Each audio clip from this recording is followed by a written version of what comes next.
성경은 인생이라고 하는 이 광야의 여정 속에 이 변주곡이 있다라고 말씀을 하고 있습니다. 고난도 있고요, 뜻밖의 만나는 이 오아시스도 있습니다. 이 고난의 광야길이 있고, 그리고 내가 수고도 하지 않은 이 오아시스, 이 사이에 이 둘은 마치 반대와 같이 보입니다. 연관성이 없어 보이죠. 하지만 하나님께서 우리의 인생 여정의 길을, 이 광야 같은 길을 인도해 나가실 때 하나님께서는 그 광야 길을 통하여서 바로 한 가지 목적을 이루시기 위하여 우리를 연단하시는데, 그것은 바로 다른 것이 아니라 하나님 자신을 우리에게 목적 삼으시기 위하여서 우리를 만들어 가신 것을 우리가 알 수 있습니다. 고난에도 묶이지 않고 이 기쁨에도 매이지 않는 그 모든 것을 이기는, 마치 사도 바울의 고백과 같은 그런 이긴 자가 되어서 오직 하나님만을 목적 삼게 되어서 이 광야 40년의 여정 속에서 그 거친 길과 뜻밖의 오아시스가 변주곡처럼 우리 인생길에도 등장하게 되는 것이죠. 오늘 말씀에 보면은 동일한 그 거친 길과 이 오아시스가 등장하게 됩니다. 우리 함께 16장 1절 말씀을 함께 읽어보시도록 하시겠습니다. 시작. 이스라엘 자손의 온 회중이 엘림에서 떠나 엘림과 시내 산 사이에 있는 신 광야에 이르니 애굽에서 나온 후 둘째 달 15일이라. 자, 여기 보시면 이스라엘 자손의 온 회중이 이 엘림을 떠나서 신 광야에 이르렀다라는 말씀이 나오고 있습니다. 여러분, 이 구절이 많은 것을 암시하고 있지 않습니까? 여러분, 엘림이 어떤 곳입니까? 엘림은 오아시스입니다. 엘림은 쉼이 있는 곳입니다. 엘림은 모든 것이 다 갖춰져 있는 곳이죠. 근데 엘림을 왜 떠날까요? 인간적으로 볼 때, 인간적인 생각으로 보면 거기는 물샘 12이 있고요, 종려나무 70그루가 있습니다. 풍족한 곳입니다. 아예 모르면 이해가 되겠지만 그 직전까지만 해도 이들이 물이 없어서 하나님 물이 없습니다 불평했던 자들이 바로 이들인데, 그 고생을 했음에도 불구하고 그 물 12샘을 두고 떠난다? 언뜻 우리의 생각으로는 이해가 되지 않습니다. 여러분, 목표가 없는 사람은 떠나지 않죠. 목표가 없으면 떠나지 않습니다. 갈 곳, 약속을 받지 않은 사람, 이 언약이 없는 사람은 아마도 거기에 주저앉고 안주했을 것입니다. 그런데 갈 곳이 있는 사람, 이 목표가 있는 사람, 방향이 있는 사람은 물샘 12이 아니라 거기에 배가 있어도 떠날 수 있는 것이죠. 하나님의 백성은요, 뜻밖의 기쁨을 만나기도 하지만 또 그것에 매이면 안 됩니다. 그것에 주저앉으면 안 되는 것이죠. 구름 기둥과 불 기둥이 떠오르면 우리는 그것을 쫓아서 나아가야 되는 것입니다. 왜 그렇죠? 떠나지 않으면 우리가 여기서 머물러 버리면 우리는 다다를 수 없기 때문입니다. 우리 믿음의 생활도 그렇습니다. 신앙생활할 때 우리는 교회 가운데서 여러 가지 기쁨을 만납니다. 내가 노력하지 않고 내가 수고하지 않은 오아시스와 같이 내가 잘 아는 내 형제 자매들과 교제하고 내 교우들이 있습니다. 그런데 거기에 머물러 있으면 안 됩니다. 그것이 우리의 최종 목적지가 되어서는 안 됩니다. 여러분, 우리 교회가 나아가는 방향이 무엇입니까? 우리는 우리 자신 안에 안주하기 위해서 부르심 받은 자들이 아닙니다. 우리는 세상으로 보냄받은 자들입니다. 자꾸 지역과 세상을 우리 가운데 초청해야 됩니다. 우리가 나아가야 됩니다. 이를 위해서 내일 Fall Family Festival이 있습니다. 그것을 계속해서 열어서 세상을 향해서 뻗어나가는 것이죠. 또 곧 있을 이 사랑 나눔 축제를 준비하면서 영혼들을 초청하고 있습니다. 이것에 우리가 교회가 최선을 다해서 나가는 것입니다. 왜 그런 것입니까?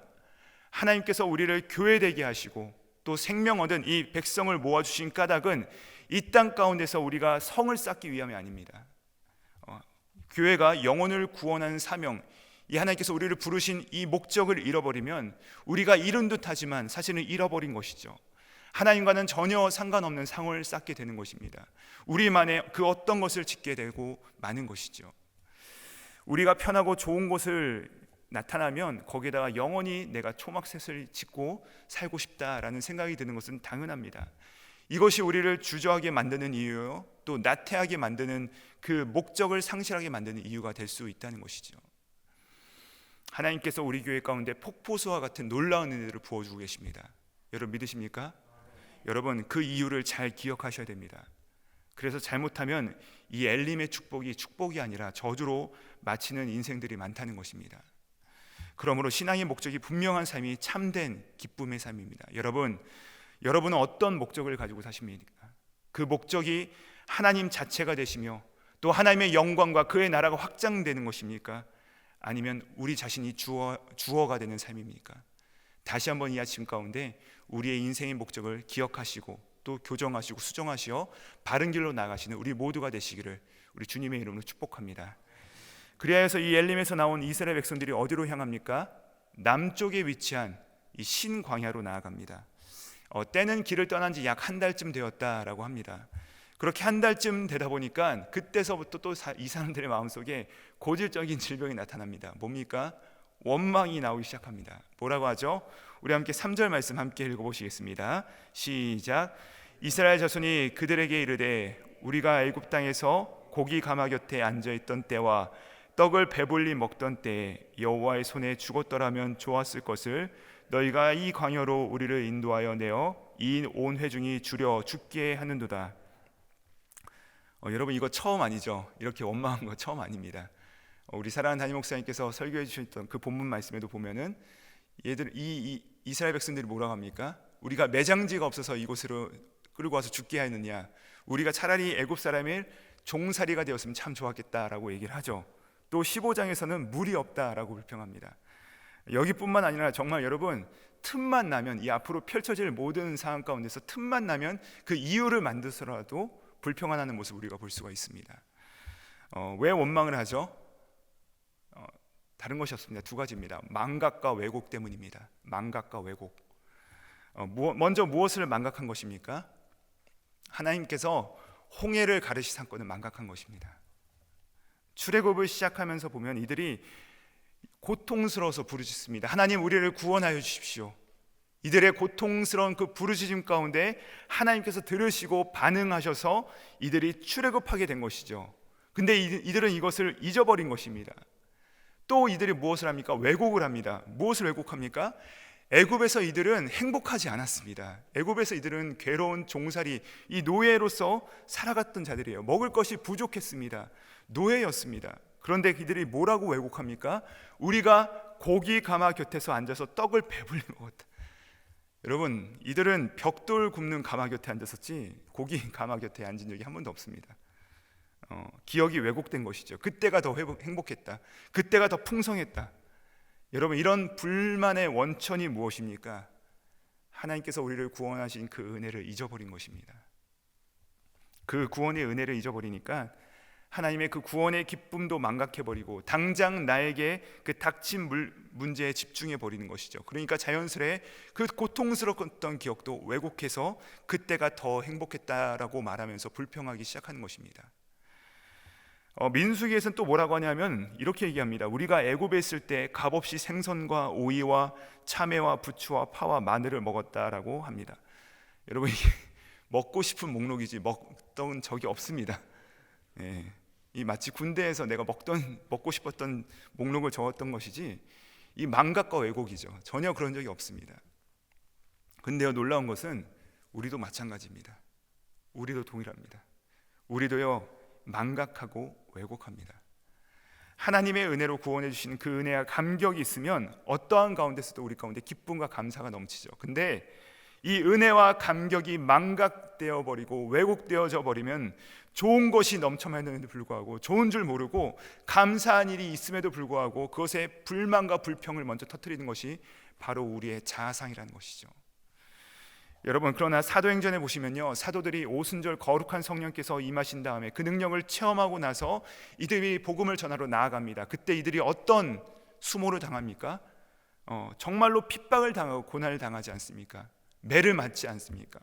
이때 이해되지 않은 반응을 그들이 보입니다. 뭐라고 합니까? 저는요 이 구절을 읽을 때마다 정말 가슴이 뜨거워져 옵니다. 사도행전 5장 41절 말씀에서 이렇게 말씀하십니다. 사도들이 그 이름을 위하여 능력받는 일에 합당한 자로 여기심을 기뻐하면서 공회 앞을 떠나니라. 여러분 보세요. 이 수모와 고초를 겪지만 우리가 이 그리스도의 이름에 합당한 자 받았구나. 매를 맞음을 기뻐한다는 것입니다. 그러니까 여러분 세상이 감당하지 못하는 것이죠. 그렇죠? 저는 여기에 우리 성도의 영광과 기쁨이 있다고 믿습니다. 우리가 오해도 받고 시련도 올 때가 있습니다. 근데 그때 도리어 감사하는 것입니다. 기뻐하는 것입니다. 세상을 이기는 것입니다. 그리스도의 이름으로 인하여서 조금이라도 손해 볼 때가 우리 가운데 있습니다. 그렇죠? 여러분 그때 감사하셔야 됩니다. 그리스도의 이름으로 인하여서 비난을 받아보신 적 있습니까? 없으시다면 여러분 조금만 기다려 보십시오. 곧 생깁니다. 그때 여러분 기뻐하실 수 있으셔야 됩니다. 그것이 바로 우리 가운데 주신 능력이라는 것입니다. 하나님께서 주신 은혜라는 것이죠. 하나님께서 우리 가운데 그것을 기뻐하십니다. 그것이 바로 하나님을 아는 것이며 하나님께서 결국 그 인생 여정길을 통하여서 우리를 다다르게 하시는 그 목적지가 된다는 것이죠. 하나님 자체를 우리의 목적으로 삼는 삶, 하나님께서 주신 그 어떤 것을 목적이 아니라 하나님의 손이 아니라 하나님의 얼굴을 구하는 삶, 하나님의 뜻을 구하는 삶, 그것이 바로 하나님께서 우리를 만들어 가시는 여정이라는 것입니다.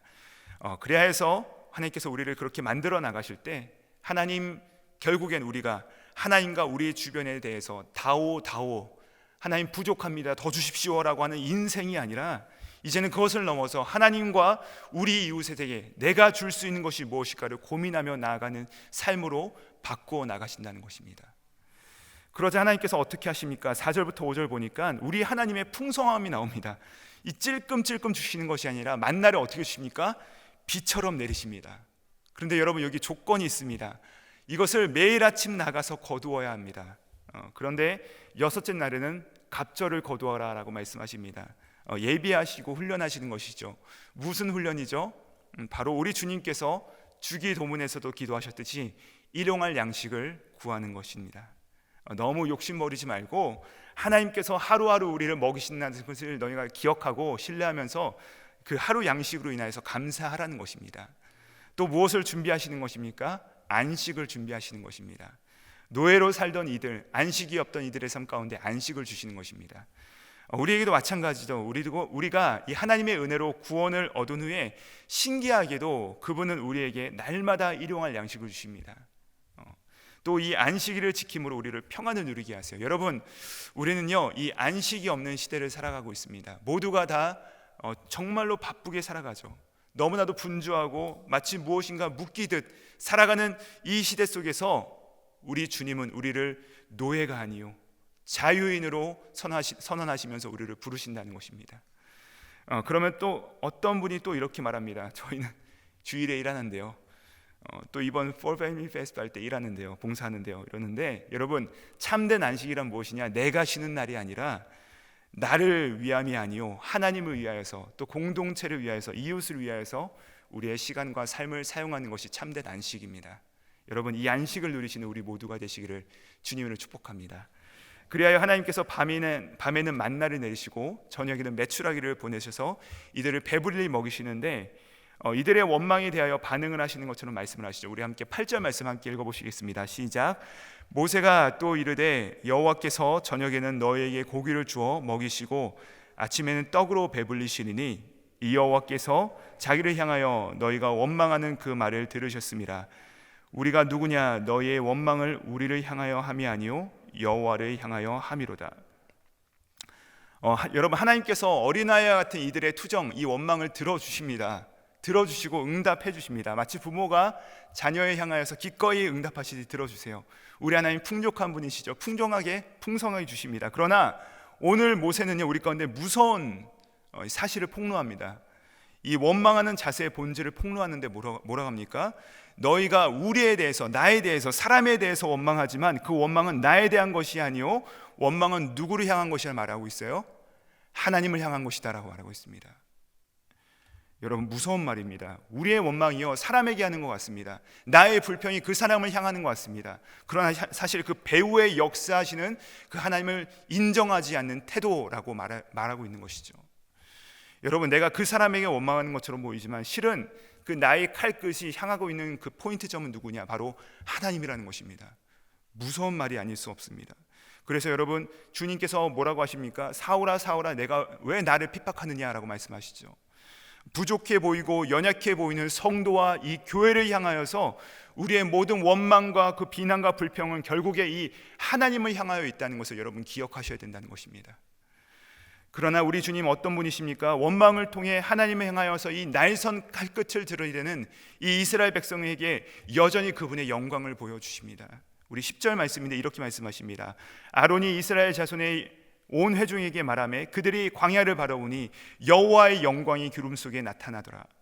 우리 주님께서는 하나님의 백성된 우리를 통하여서 다시금 이 하나님의 임재를 드러내시고 마신다는 그 약속의 말씀인 것입니다. 오늘 우리가 다시금 우리의 가늠자를 수정하여서 나 자신이 목적이 아니요 우리 하나님의 영광을 위하여 살아가는 삶이 되시기를 주님으로 축복합니다. 특별히 우리의 입술에 파수꾼을 세우사 주님, 내가 원망하고 불평하는 말이 그치게 하시고 하나님을 대적하는 이 죄를 범하지 않게 하여 주시고, 하나님, 우리 모두가 하나님을 향하여서 나아가는 삶 되게 하여 주시옵소서. 나를 위한 삶이 아니요 내 이웃과 내 이 지역을 위하여서 함께 나아가서 우리 모두를 구원하는 사역 가운데 동참하로 말미암아 하나님의 영광을 드러내는 삶 살게 해달라고 우리가 함께 다시 한번 기억하시면서 모두가 승리하시는 우리 주님의 모든 백성 되시기를 주님의 이름으로 축복드립니다. 우리 함께 기도하시겠습니다.